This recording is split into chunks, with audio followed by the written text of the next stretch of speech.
Carlos Fernández Priotti, referente del Club Amigos del Riel de la ciudad de Rosario. Un gusto que esté en el programa. Gracias por la invitación. Bueno, parece que los trenes están en boca de todos. Hubo un recorrido experimental que se dio días pasados entre Rosario y Cañada de Gómez. ¿Vuelve el tren? ¿Vuelve esa mística ferruca o no? Sí, parece que esta vez ya viene con buen impulso, se están realizando obras, obviamente ya se ha traído y se ha puesto en marcha el material rodante y ya estamos evidentemente en inminencia de algo que, un restablecimiento de algo que ya van a ser 45 años que nos fue quitado y que fue una gran injusticia que sufrió todo el interior del país y Rosario, en este caso particular, Rosario y toda su área metropolitana. Mucho se habla, ¿no?, de las privatizaciones durante los años 90. ¿Qué en la práctica, ¿no? ¿Qué implicaron en realidad?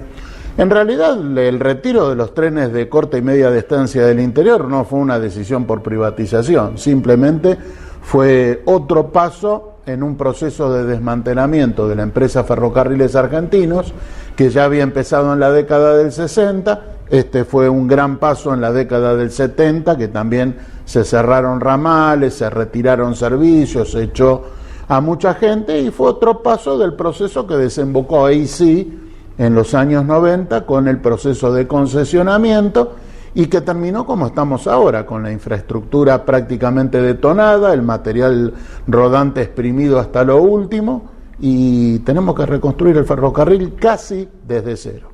Fueron concesiones, no privatizaciones. Exactamente. Digo porque no son lo mismo, son dos cosas diferentes. No, en otros países hubo privatización, que es la venta, y los bienes quedan ya en propiedad del operador, del nuevo operador. Digo porque la concesión es por un lapso de tiempo. 30 años. 30 años, si la empresa no cumple con lo preestablecido, se le puede sacar la concesión. Sí, en la práctica no se sacó nada y tampoco nunca los concesionarios pagaron canon alguno que tenían que pagar, ni hicieron inversiones salvo poner en marcha nuevamente vehículos que estaban parados, y lo que dije antes, la infraestructura, lo que recibieron en condición de 0 a 100, pongámosle un promedio 65, hoy está en 30.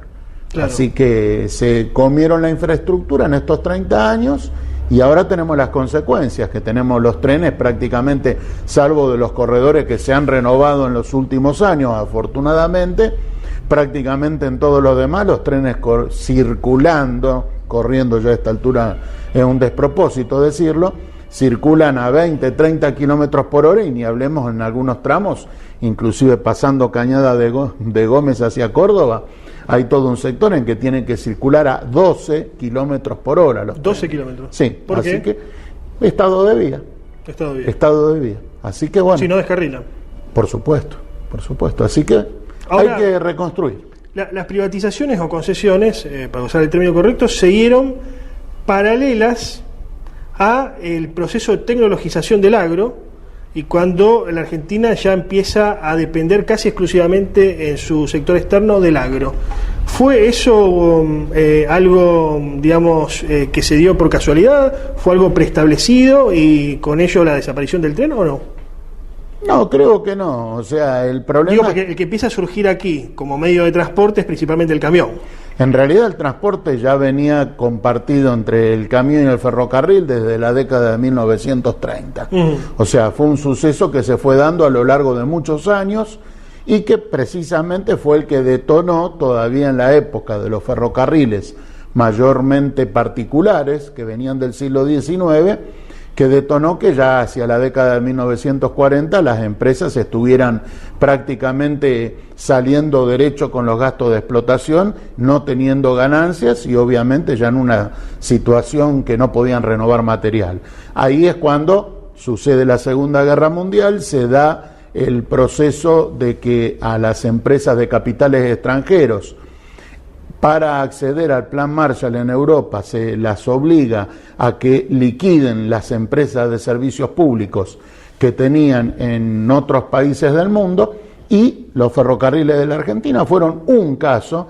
Tengamos en cuenta que también en 1948 se nacionalizaron los ferrocarriles en Uruguay y en Inglaterra. O sea que también hay que derribar un poco el mito de que la Argentina fue el único país que nacionalizó los ferrocarriles y todo sí, eso. Siempre está esa idea entre el peronismo y el antiperonismo sobre si se compró chatarra, si en realidad fue positiva la compra. El material estaba en razonables buenas condiciones. Después vino un proceso que durante algunos años se mantuvo la renovación de material e infraestructura, y después ya a partir de la década del 60, con honrosísimas excepciones, fue una caída permanente, y eso se nota en los números. O sea, ¿Se lo fue vaciando al ferrocarril? El récord de transporte de los ferrocarriles argentinos histórico es en 1928. O sea que estamos hablando de hace casi 100 años. Gobierno de Irigoyen. Que se movieron 52 millones de toneladas. Bien, de ahí en adelante, todavía en la década del 50 se movían más o menos 40 y tantos millones de toneladas. Y en los 60, 70, 80, el ferrocarril ya fue cayendo a medida que se le fueron recortando servicios y ramales. Ya entre los 70 y los 80, 30 millones de toneladas, 20 y tantos millones de toneladas. Y con las concesiones no hubo recuperación de tráfico. Las empresas, el máximo tráfico que tuvieron fue alrededor de 2008, que estuvieron arañando los 24 millones de toneladas. ¿Y hoy? Menos, estamos cerca de eso, pero todavía no llegando. Estaremos, no tengo la cifra de 2021, pero debemos estar en 21, 22 millones de toneladas aproximadamente. Y ahí sí cito la comparación de lo que vos mencionaste. El ferrocarril está transportando lo mismo o inclusive menos tráfico que en una época en que la producción granaria supera largo los 100 millones de toneladas, y comparándolo con un país de hace 50 años atrás, que no producía más de 30 millones de toneladas de agroproductos. Entonces, bueno, según la Bolsa de Comercio de Rosario, datos oficiales de lo que exporta la Argentina, que principalmente sale por los puertos de la región, el 80 al 82%, solamente el 13% de la carga de granos se hace por ferrocarril, además por transporte por camión, transportista. Sí, es correcta la cifra. Y bueno, ahí está en parte el esquema vicioso que tiene el transporte en la Argentina, en el cual para transportar los granos desde los campos hasta los puertos, prácticamente se gasta más en ese flete terrestre que lo que es el flete marítimo hasta el puerto de destino en otro continente. Entonces, hay toda una serie de asimetrías, y esa diferencia de costo de flete, ¿quién la termina pagando? El productor, porque se le paga menos, porque se le descuenta el flete hasta el puerto. Ahora, ¿tren como servicio social o tren que la relación costo-beneficio dé más beneficio? Uno recuerda hacia fines de los 80 imágenes de gente esperando el tren que no llegaba, que los vagones estaban en malas condiciones. ¿Se puede tener una administración racional de los ferrocarriles, pero asimismo que den ganancia o que no den tanta pérdida? Mira, ferrocarriles que den ganancia solamente hay contados con los dedos de una mano en el Extremo Oriente. Claro. En China, y hablo servicio de pasajeros, China, Japón, Corea. Basta. O sea, no es obligación que dé ganancia. De ahí en adelante, los ferrocarriles en el resto del mundo dan pérdida. Pero claro, ¿por qué se apuesta al desarrollo del ferrocarril? Porque el mismo país ha hecho las cuentas en prácticamente todo el mundo, acá estamos un poco remolones con eso, en que si hubiera que hacer todo el transporte que se hace por ferrocarril por otros medios de transporte, al país le terminaría saliendo muchísimo más caro. Entonces, eso es lo que determina en que se hacen las inversiones gigantescas que se hacen en la recuperación del sistema ferroviario. Y se hacen desde el país más, digamos, comunista, entre comillas, del mundo, que es China, país grande, hasta el más capitalista del mundo, que es los Estados Unidos. Sí, como política de Estado, digamos, ¿no? Exacto.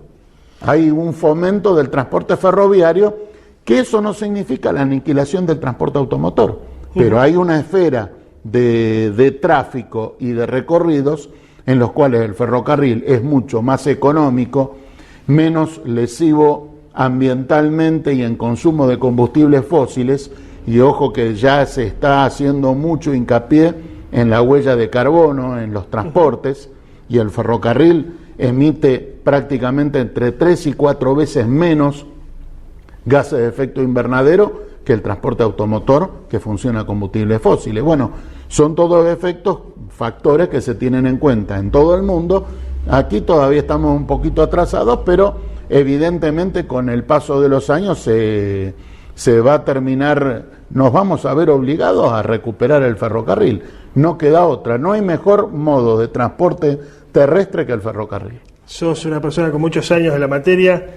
¿Soñás con verlo rejuvenecer? Esperemos que sí, ya se están viendo algunos pasos alentadores, y esperemos que la tendencia inclusive se acelere, porque, insisto, tenemos que recuperar prácticamente más de medio siglo de abandono de los ferrocarriles, y la Argentina es un país demasiado grande para darse ese lujo. Carlos Fernández Pilotti, muchas gracias. Por favor, a ustedes. Allí pasaba el primero de los diálogos para cerrar este primer segmento de este programa especial dedicado al ferrocarril, a ese entrañable medio de locomoción. Ahora vamos a un corte en Cuna de la Noticia TV, vendemos y regresamos.